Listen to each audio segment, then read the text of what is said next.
สบายดีทุกคนมันจะคือจะมารีวิวเฮ็ดเวียกมือหนึ่งให้ทุกคนเบิ่งนะก็คืออย่างแรกเลยตื่นเช้ามาจอยก็ต้องให้อาหารสัตว์เลี้ยงก่อนก็คือแต่ละมือของจอยเวลานอนอยู่ในนานะเวลาจะไปเฮ็ดเวียกอหย่างก็ตามตื่นเช้ามาอย่างแรกเขาต้องเฮ็ดเวียกตอนเช้าก็คือให้อาหารสัตว์เลี้ยงก่อนอย่างแรกมันจะต้องมาเกลือต้มหมูก่อนอันนี้คือต้มหมูที่เขาเลี้ยงเลยทุกคนต้มหมูเนี่ยมันจะเลี้ยงไว้ขายลูกมันแม่มันก็จงไว้ลูกมันคันใหญ่พอ มีพอขายเอาเซาอยากสื่อก็บอกเขามาสื่อได้เลยแบบนี้นะเวลาขายเขาก็แมันมาสื่ออยู่ในหน้าอยู่ในคอกเลยแบบนี้เลยคือได้ขายดีแหงคันเว้าเลี้ยงหมูส่วนเป็ดส่วนไก่ก็คือการส่วนหลายคันเลี้ยงเยอะมากเขามีหลายอยากขายก็ขายออกไปได้ส่วนคันมีหน่อยก็จงไว้กินนู่นนี่นั่นครับใส่ในครอบครัวแบบนี้นะอันนี้คือเกลือไก่เดี๋ยวทุกคนหลังจากเกลือไก่แล้วก็ต้องเกลือเป็ดมันจะเกลืออยู่ทางในโลกเพราะว่าคันเกลือทางนอกมันตัวไก่สิหยาดกินหมดตัวเป็ดมันกินซ่าส่วนตัวไก่มันกินไวเลยหลังจากเขาเกลือตัวเป็ดตัวไก่อีหยังก็เริ่มอิ่มหมดแล้วส่วนตัวเป็ดที่อยู่ในโลกเขาก็สามารถปล่อยออกมาให้ไปเลาะหากินตามภาษาของมันอยู่ในแม่น้ำลำธารตกแรงมามันกลับมาจังเกลืออีกทีนึงเอาเขาขอก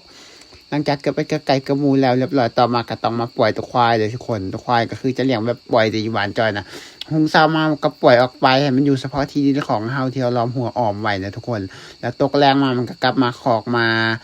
หลางของมันออกกระมัดไว้คือเก้าแบบนี้เด้อคือเหมือนตัวควายหลังจากเฮ็ดเวียกให้อาหารสัตว์เลี้ยงหมดแล้วต่อมาจะก็ต้องมาหาแนวกินที่เฮาจะกินมื้อเช้าเล็กๆน้อยๆเด้อทุกคนคือจะมาเลาะหาเก็บเอาไว้แป้งนัวเผื่อไป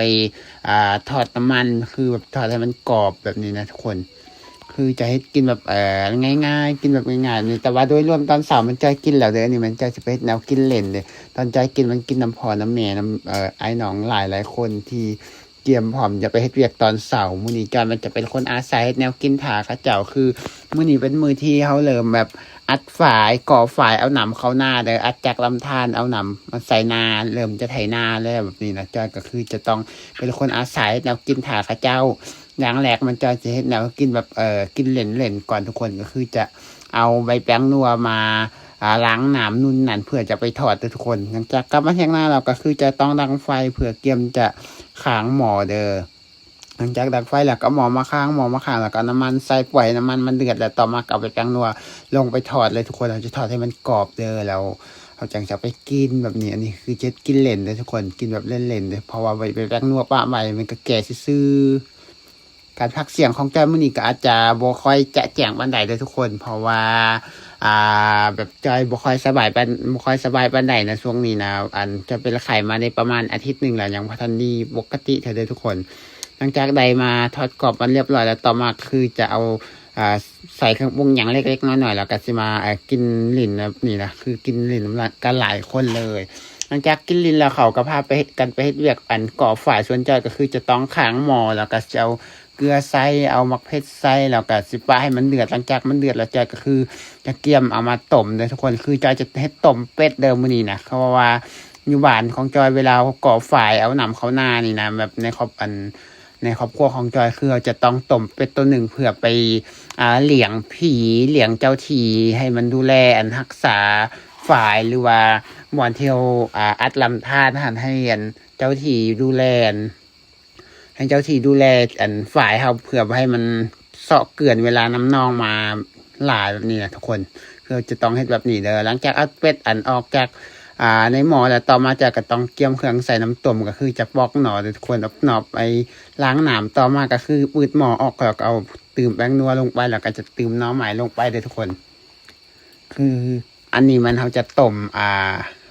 ใส่น้ำต้มใส่น้ำต้มมันจะเป็นหน่อไม้แล้วก็ใบแป้งนัวทุกคนที่จอยจะใส่น้ำต้มเป็ดแล้วก็จะเป็นผักแรงรากน้ำใส่เกลือใส่แป้งนัวใส่หมักเพชรอย่างแบบนี้นะหลังจากนี้ก็คือต้มไปโดนสักพักหนึ่งมันน่าจะสุกแล้วทุกคนก็คือเกี๊ยมจะต้องป่งเด้อหลังจากป่งมาแล้วต่อมาก็คือต้องมาเกี๊ยมแนวกินอีกอย่างหนึ่งคือจอยเฮ็ดบ่ทานแล้วเขาเจ้าบอกว่าอยากกินข้าวแห้งแล้วตอนนี้เที่ยงแล้วเป็นอย่างคือบ่ทันแล้วเขาก็เลยต้องมาช่วยกันเฮ็ดต่อทุกคนก็คือเอาเป็ดมาฟักแล้วก็คือซุปกินแล้วก็คือจะเฮ็ดซุปเด้อสำหรับซีนเป็ดก็จะใส่เกลือใส่แป้งนัวใส่ผักหอมอย่างหลายอย่างแล้วต่อมาก็ใส่มะเขือผงแบบนี้แล้วก็เอาบวกมาโคเลเด้ออันนี้คือจะเป็นนาผือเด้อส่วนนี่ก็คือจอยจะต้องตำแจ่วเด้อทุกคนตำแจ่วกับน้ำต้มเป็ดแบบนี้นะคือตำแจ่วมะเขือดิบ น้าเผิงกับมันตักสินไปใส่ในถ้วยเกียมจะกินเลยทุกคนมื้อนี้จะมีเลือดแป้งเลยเด้ข้าเจ้าเฮ็ดกินนะส่วนจอยมันบอกกินเลือดแป้งเลย แต่ว่าแต่ก็กินซีนกินผักคือเก่าแบบนี้กินซีนเป็ดนะทุกคน อันนี้คือแนวกินตอนเที่ยงหลายคน2ครอบครัวโดยกันก็คือจะเป็นครอบครัวของจอยแล้วก็ครอบครัวของน้าบ่าวน้าเผิงแหละเป็นครอบครัวของพ่อเฒ่าแม่เฒ่าพ่อแม่ของมันแม่จอยเด้อเป็น2ครอบครัวเหมือนกันมื้อนี้เอามาอัดฝายแบบนี้ก่อฝายอัดฝายแบบนี้ทุกคนส่วนจอยมันเฮ็ดแนวกินถาข้าเจ้าหลังจากกินข้าวเรียบร้อยแล้วตอนเที่ยง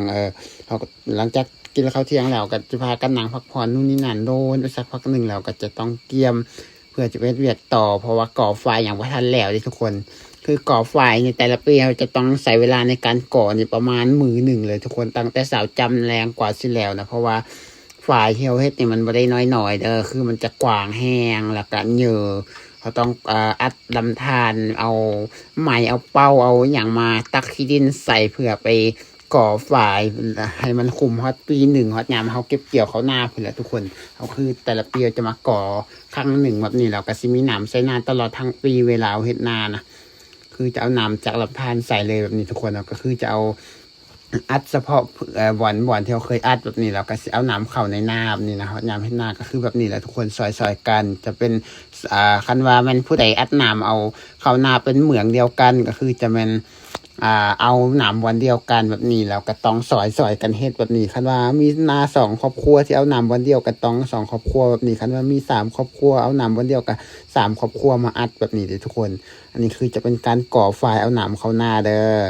และสำหรับคลิปมื้อนี้จะก็สิได้ขอจบสำนี้สำหรับการเฮ็ดเวียกมื้อนี้ก็คือมีแค่นี้แหละทุกคนแล้วพบกันใหม่คลิปหน้าเด้อสำหรับคลิปนี้ขอจบสำนี้ไว้แล้วก็บ๊ายบายพบกันใหม่คลิปหน้าเด้อ